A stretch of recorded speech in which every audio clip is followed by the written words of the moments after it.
Bote na bino pe boye bola mona édition ya dimanche 22 mai 2022 wapi baingonga ebeti bakotala sabino basanga mutu ya obolandaki na poso tozali kosilisa. Mokolo ya lundi 16 mai 2022 baingonga ebeti batalisa kibino ndenge tata mokonzi ekolo Félix Antoine Tshisekedi Tshilombo akendaki bongo ko lancer ba travaux ya botungi bongo nzela ya cimetière tozami wana na camp Luka na commune ya Ngalema pe lisusu bolandaki ndenge ba soda ya FARDC bazaki bongo na séminaire moko militaire ya éthique pe déontologie militaire bolanda. Samedi 14 mai 2022 ekotika la date moko historique pour na bana ya Kaluka Pambate Wuta Kasavubu ezali bongo mbala liboso président de la République atia makolo na mabele na bango. 5e président ya Congo démocratique Félix Antoine Tshisekedi Tshilombo akitaki sur place na présence ya ba autorité ebele kati na bango président ya chambre basse mwana mboka Christophe Mboso Kodia Kwanga wapi asalaki lancement officiel ya ba travaux ya ko désenclaver Kaluka na kotongaka avenue principale oyo ezali bongo avenue cimetière ya bolayi ya 1300 mètres oyo ekomaki impraticable yango ekosala ete Kaluka ezala bongo relié na Bandalungwa pourquoi pas na commune ya Selembao pona yango esengeli pe kotunga 3 ponts na 3 rivières oyo ekatisa bongo Kaluka tolobi bongo pont Sakombi pont Maluku pe pont Lubudi tina wana sima kosala lancement ya ba travaux ya botongi avenue cimetière tata mokonzi escorté na bana ya Kaluka akitaki tina rivière Makelele pona kosala bongo lancement ya botongi pont ya sika ya bolayi ya 100 mètres misala oyo ekosala mabongo na bayi OVD pendant 6 mois na bokasi ya ministère ya baiteper tobandi ete délai ekozala respecté pambate nzela oyo ekosala ete ba embouteillage sur avenue Kasavubu ekoka bongo ko diminuer ngonga ebeti.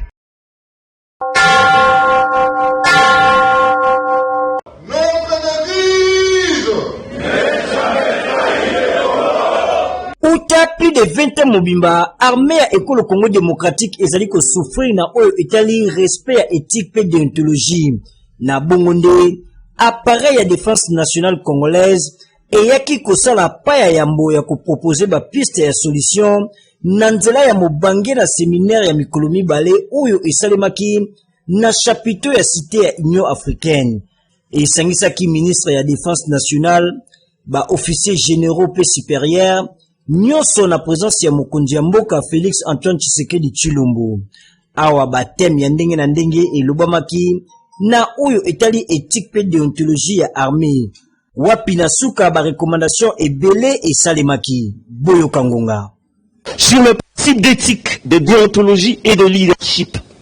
Les séminaristes se sont dit qu'il faut sensibiliser et vulgariser le texte, appliquer le trinôme formation, équipement et casernement. Ils ont demandé que soit renforcé le contrôle et l'audit, qu'il soit appliqué les sanctions positives tout comme négatives, qu'il soit respecté le principe de mérite et de compétence, et qu'il soit organisé dans un délai court les états généraux de l'armée. Na oyo etali recrutement, entraînement et formation, ba séminariste ba recommandé bo tosi ya recrutement et singeli ko pona topé ko recruter bato oyo bazali ko répondre na ba critères pona ko adapter formation na armée pe ko améliorer ba infrastructure.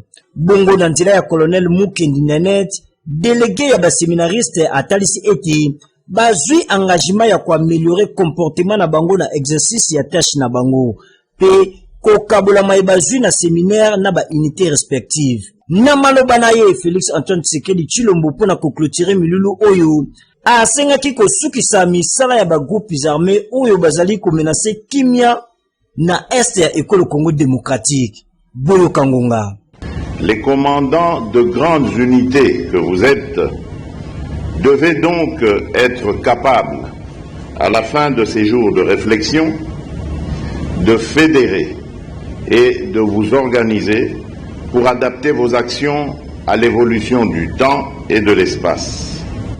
Ma conviction est de ne pas clôturer un séminaire atelier, mais plutôt mettre fin aux antivaleurs et autres mots MAUX, que vous avez décriées tout au long de vos discussions et qui vous ont caractérisé des années durant.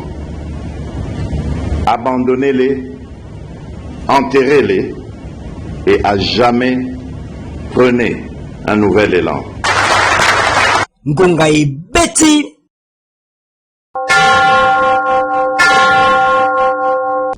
Mokolo ya mardi 17 mai 2022 au Ezaki Bongo, jour férié Bolanda qui dégué activité. Il y a fête, il y a FADCP à Libération le 17 mai et Salimaki na place mémorial, il y a soldats congolais toujours miwana na commune, il y a Gombe Pélissus Bolanda qui Bongo, ouverture, il y a forum sur l'unité et la réconciliation, il y a peuple Katangé Ndenge et Fungomaki na Lumbashi toujours miwana na province ya Katanga Pélissus Bolanda qui mwana mboka Edi Kapende Ndenge azalaki bongo na conférence de presse pendant Balayambo depuis Abima Bongo Boloko pour na kotalisa situation inaye kolandisa mabongo date ya le 17 mai Bolanda. Na mémoire ya basoldat oyo basopa makila na bango pona lokumu tope kobatela intégrité ya République démocratique du Congo, des cérémonies moko haute en couleur ezalaki bongo organisé na rond-point Forescom na commune ya Gombe.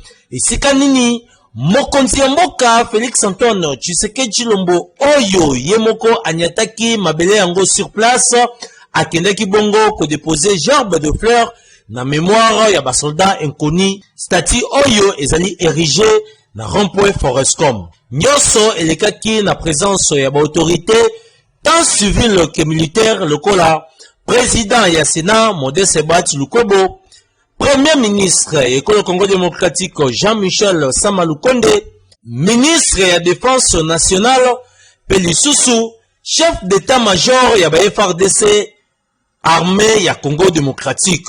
Nyonso elekaki kitoko kaka ndenge bozali komona yango ya bilili. Yakoyeba ezali ete journée le 17 mai ezali marqué lokola oyo esalaka ete mapinga ya ba AFDEL bakota na République démocratique du Congo pona ko renverser régime dictatorial ya Maréchal Mobutu oyo eumela uta 30 ans. Kasi yakoyeba lisusu ezali ete base militaire ya Ndolo eyambaki mobange na activité mususu oyo wapi ba soldat basanganaki pona kotalisa ete bango babundaka tope bazali basinzili ya solo ya ekolo Congo démocratique. Ngonga ebeti.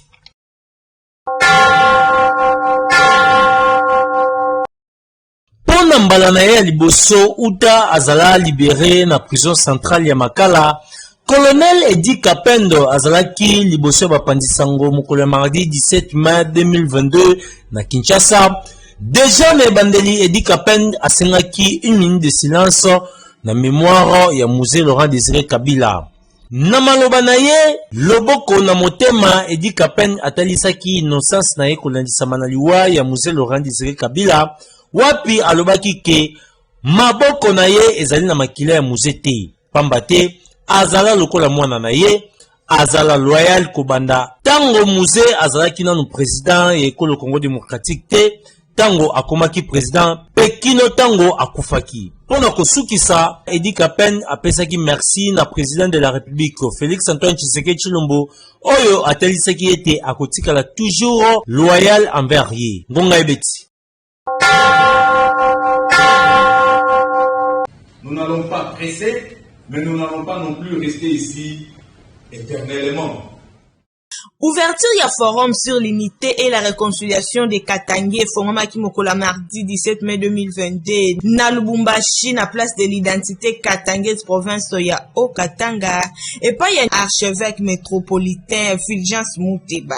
Na bozuna maloba pona mot de circonstance, Monseigneur Fulgence Mouteba atalisaki ete esengeli na peuple Katangé kozwa conscience pona développement ya province na bango. Division ezali na tina moko te pe eko permettre te développement esalema na province na bango. Lisusu atalisi na bayi Katanga ete ya motuya pona bango ezali kobandela vie ya sika pona bakoka ko vivre elongo pe na bomoko.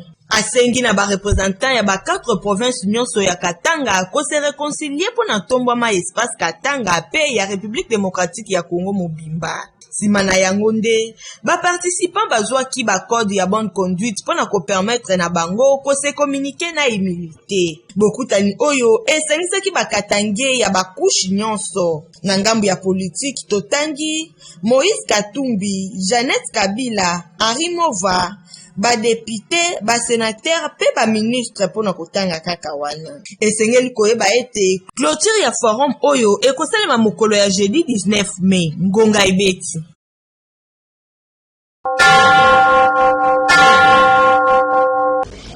Mokolo ya mercredi 18 mai 2022 bayingo ebeti batalisaki bino ndenge contrôle ya vignette esalemaki bongo na banzela ya ville province ya Kinshasa epai ya ba agent ya DGRK pe na bosungi plutôt ya ba élément ya police nationale congolaise bolandaki pe lisusu ndenge porte-parole ya tata mokonzi Félix Antoine Tshisekedi Tshilombo atangaki bongo ordonnance oyo ezalaki bongo konome ba ambassadeur ya Congo démocratie na bikolo mosusu yango esalamaki bongo na chaîne nationale bolanda.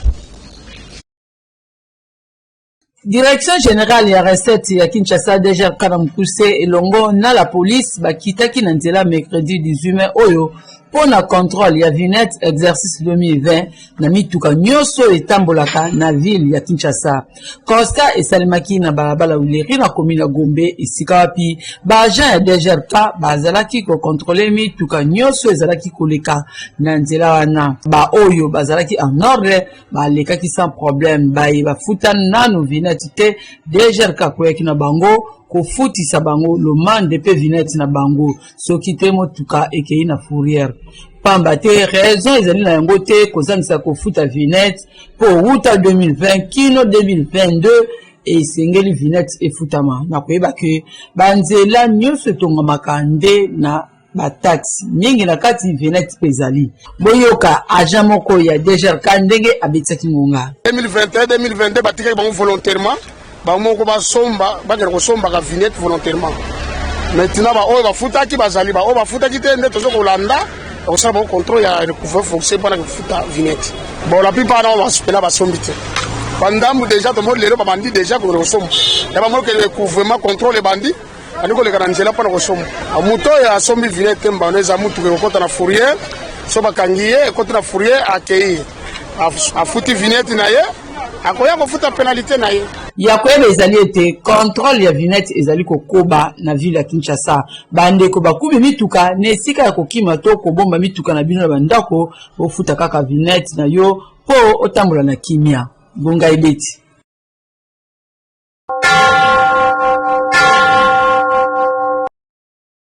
Bordonnance ebele etangamaki mokolo lundi 16 mai 2022 na radio-télévision nationale congolaise RTNC epai ya Kasongo Yamba porte-parole ya tata mokonzi ekolo Félix Antoine Tshisekedi Tshilombo.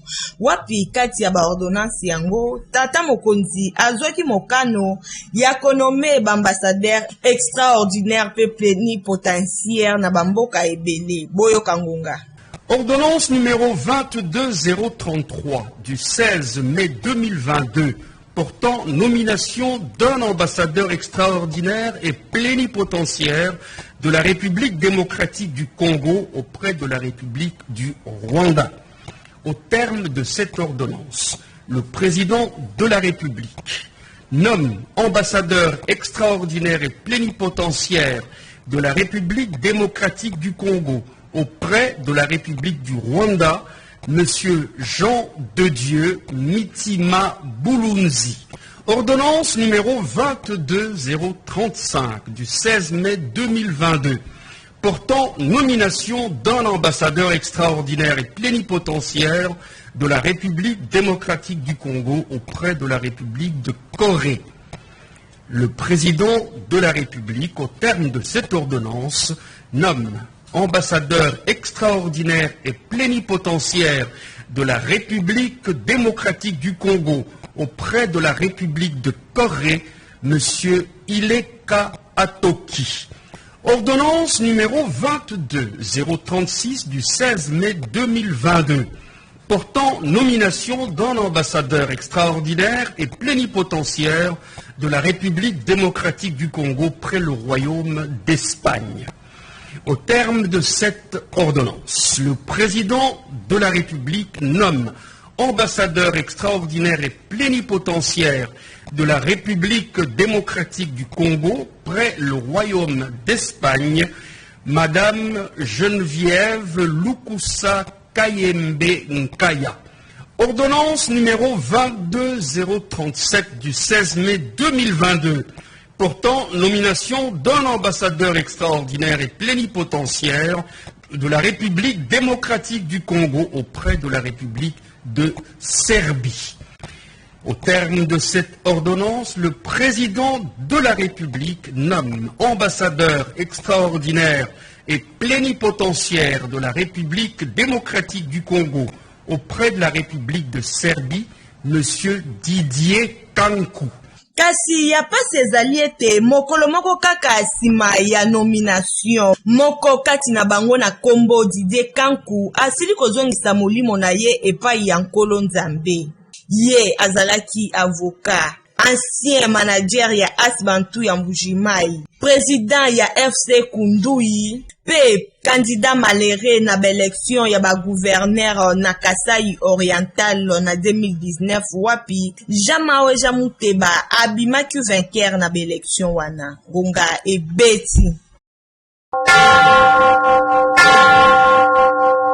Mokola Jeli Bayengo Beti Bataille Sakibino ndenge gouverneur militaire ya Ituri mwana mboka Luboya Johnny akenda kibongo azala kibongo liboso ya bapandisa ngona briefing moko kolonisa na situation sécuritaire na etuka na epe bolandaki remise et reprise oyo esalemaki na niveau ya cour constitutionnelle entre président sortant et président intérimaire Bolanda.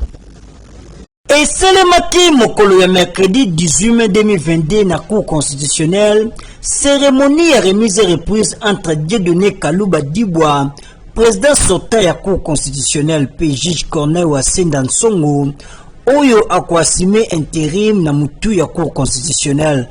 En attendant, organisation ya l'élection et pas ya ba juge pour na kobimisa président ya sika esengeli koyiba ete déclaration mon côté et Selemaki liboso ya presse kasi liboso ya assistance mwana mboka Dieudonné Kalouba Dibwa apesaki merci na ba membre nyonso ya cabinet pour na musala malamu oyo basali dira mandat na ye pe asengaki na bango kotika la positif na vie. Dieudonné Kalouba azalaki écarté na souka ya tirage au sort oyo ezalaka organisé le 10 mai 2022 ye asalika kambula moko na mutu ya haute cour. Bato bazo kufa bakodeko wana bozolo bawana bakodeko c'est parce que toza na ba oyo azobenga ba auteur intellectuel oyo omoni eza population. Il faut bien comprendre que nous sommes toza na milieu moko ya bato baza pauvre ba école nyonso mingi babebisaki de sorte que baza bato moko baza na compréhension muke bakoki kozala manipuler facilement. Mais ngai en tant que commandant des opérations nazosala baopération bazokufa nazomona ndenge bazokufa chaque jour ici. Il n'y a pas plus tard qu'il y a une semaine ou 2 semaines bazotunangaka mituna mpona nini. D'ailleurs les bato bazoloba te ezala bino bacongolais mais ezala même communauté internationale ezala bamikanda chaque jour que il faut te répondre mpona nini bobomi bato wana mpona nini bobomi bato wana. C'est-à-dire que biso tokendaki kuna mpo na ADF principalement parce que celui-là on l'appelle babengaka ye ennemi. ADF aza ennemi okoki kokende kuna obomi oneutraliser, il n'y a pas de problème. Mais dès le moment où eza bacongolais, c'est-à-dire que biso bacongolais il faut toyeba bato wana bazokufa. Mais tokoki kosilisa mokili mobima te parce que baza bacongolais à un certain moment. Comme je vous dis, bacongolais sabino mais mpona nini ozalaki koutiliser baarme ya minene boye alors que bato wana bazalaki na baarme ya moke. Donc eza babiloko mosusu moi en tant que commandant nakoki koya awa nabanda koyebisa bino ke nasepeli parce que nabomaki bacongolais mingi kuna bakodeko te bazokufa si bokanisi ke lokola bazoatake biso bazokufa te, non, bazokufa. Mais pour que bato baboma, bakoti na bakanya ba déplacer, ou bien bakoti na village moko, il faudrait pas que bazala 100, parce que bazala misati, mine, mitano. Mais bakei ko babomi 100 personnes. Ça peut arriver. Pour mingi pe bazoli na ba village na bango. Parce que bazomo na puissance de feu ndenge tozo utiliser feu. Voilà, ndeko na motuna oyo tuni na ko rappeler on a le baki na français tout à l'heure. Makambo oyo ya kobomana na SAR de César Makambo et Bandi depuis plus de 20 ans. Mokonzi mboka l'air akomi na bokonzi akutaki situation wana. Lelo asali état de siège. Ça fait une année. Ba consultation ezali na Nairobi. Topé masolo nyonso azobeta na ba pays voisins. Objectif ezaka moko koluka kimia. Ba congolais oyo bazaki mondoki poto bomana. Bazalaki na ba raison na bango. Yango président bengi bango atindi message otolekisi awa. Oyemo kwa lobby na pesi bino na lopoto to lobby main tendue. Boya totala to bongisa oya bino. Baza ba congolais. Ata mwana tengani atikalika mwana nayo. Mokonzi mboka za papa ya ba congolais nyonso. Na ba oyo babomaka ba congolais musu. Yango to pesi bango deux options. Ya liboso boye na biso. Na ba discussion totali ndenge nini to ko bimisa bino na ba groupe armé. Pe to zongisi bino na ba vie civile. Pour la construction mokolo ya vendredi baingo ga beti batalisa kibino visite ya premier ministre Jean-Michel Sama Lukonde na site échangeur wapi bazali bongo kopungusa mausolée oyo ekoyamba bongo relique topé eteni nzoto oyo etikala ya nkondo premier ministre Patrice Emery Lumumba tozami wana na commune ya Limete pe bolandaki bongo point de presse oyo moko ya ancien combattant ya Congo démocratique oyo azali bongo ko fêter Santanaye asalaki na palais du peuple totangi bongo caporal Kunuku na bokasi ya mwana mboka professeur Voto Adolphe Bolanda. ezalaki visite ya inspection premier ministre Sama Lukonde alinaki ayeba ndenge misala botongi mausolée ya Patrice Emery Lumumba na site échangeur ezali kosalema mpona kozala assure ete ekosila avant le 30 juin ndenge ezali prévu. Sur place, Premier ministre accompagné d'un ministre de la Culture, ARP Patrimoine, ministre de la Communication et Médias, Bakissa gouverneur de la ville de Kinshasa, puis bourgmestre à Limité, à Zoki l'explication que route un architecte, Alexis Chamala, puis responsable de l'entreprise, puis rassira qui Premier ministre a été, mausolée Oyo et Kozala déjà prêt avant fête d'indépendance le 30 juin 2022. Wapi pour na 62e anniversaire était Nyanzoto ya Lumumba o etikala na Belgique et kozonga Congo cérémonie ya boyambi yango ekosalema wana. Pe selon premier ministre esika oyo ekozala ouvert pour na public pambate ezali site moko touristique. Et ce n'est que ba ete monument ya Lumumba ekolongwa esika ezali na boulevard Lumumba pour na kokota na kati ya site échangeur. Ngonga et Betty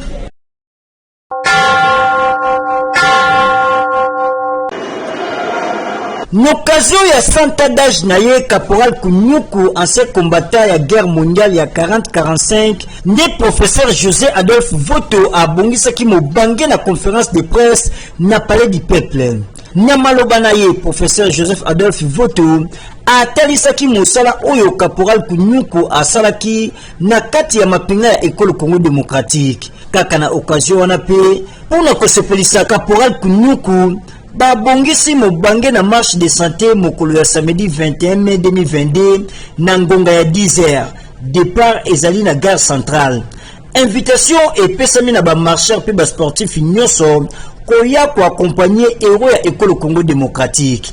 Simande balikaki na ba question réponse wapi mituna mingi etuna makina oyo etali situation sécuritaire ya tango oyo mingi na est ya école Congo démocratique. Caporal Kunyuku azongisa kibiano boye boyo kangonga di foot na biso pour le moment na nene ko bagay ndago se be bakaze di foot na ngai na sina jouer pour le moment na toyeba na kité mais hier sali tout pas na biso toyeba na soko to yebana grâce à lui on peut te couper ses merci mingi na nzambe soko to ko joa yango soko peut te ko joa pété hier sali mbasala pa na biso merci mingi nzambe abatele malamu na makambo ya sali pa na biso pe na bundi tumbe ba belge et ba belge ba saboter biso après bango bakei biso tikali gouvernement Congo na gouvernement Belgique soko baza koyeba biso te baza kofata biso te gouvernement biso azana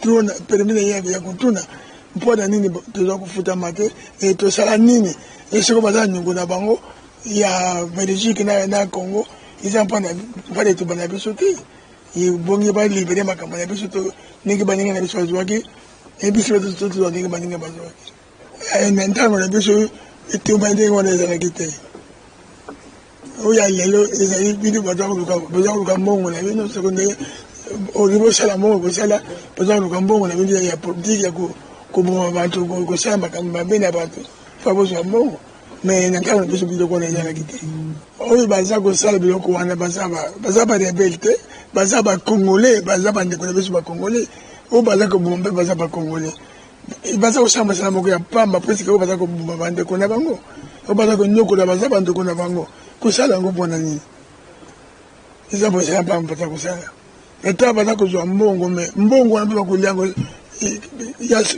ya bien te bakolia mbongo ya malamu te nzambe mpe akolinga mbongo te batika biloko wana balinga bandeko na bango lokola balingi nzutu na bango moko ngonga ibeti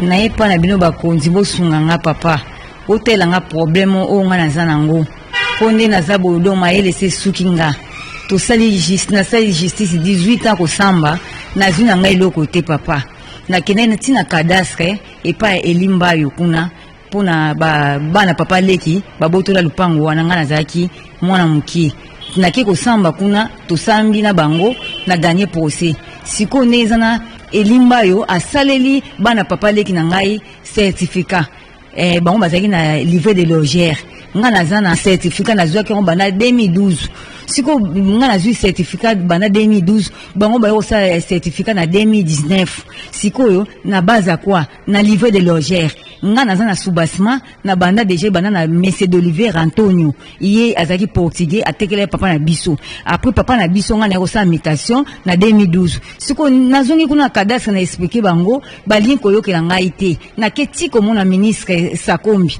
alobi na bango ke balongola certificat oya bango oyo ya mabe wana balingi koyokela EPT asali ona mikanda siko mboka oyo penza état de droit ngo eza ndenge ni bakonzi bosunga nga mama ko mukolo doki na yebi te so botiki nga na okende wapi ministre botela nga na makambo papa fati état de droit eza wapi penza eza na biso te livret de logère pende ke kozwa certificat na mboko ya tabino moko nga na sali droit te mais na yebi ke livret de logère ko kozwa certificat te na zongi kuna pa mama Sylvie kuna oyo aza na cadastre mikolo azala kuna na cadastre mama Sylvie pe alingi koyokela nga te alingi ka koyokela bango bobengisa bango baya na mikanda na bango batia na mesa nga pe na ya na mikanda na nga na tia na mesa botala bino moko ke nani aza na raison to nani aza na tort papa na ye kolela bino bosunga nga pardon na suki pena na suki na moni su place okende eza te na suki tala ka age na komi nango bana nazali na deza tala age na komi nango tala age ya mama komi na 86 ans tokokende wapi bandaka ofutela boye lupango na biso yango eza na Mariano na Mopono awa numéro 50 eza na Mariano awa bana na papa leki bakomi koteka lupango wana ezoteka mapete bakomi koteka ngo botela biso na problème o pena na Congo tokosuka ndenge ni biso babola tokosuka ndenge nini.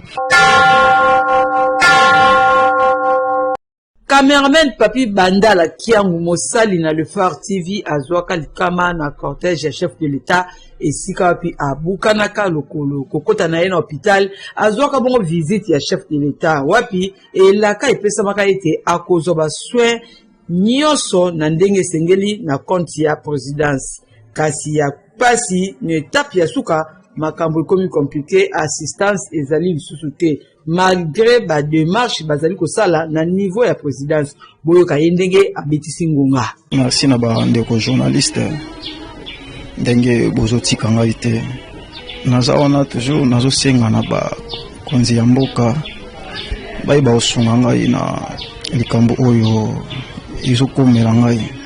Premièrement na ye moko son excellence monsieur Félix Antoine Tshisekedi Tshilombo papa ya bana.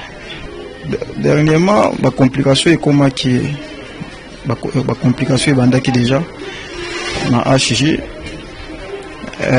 Bon, kosala nga opération lisusu nayebi te wana soki ekokute combien mpona naza na idée wana te, mais pasi na nga eza kaka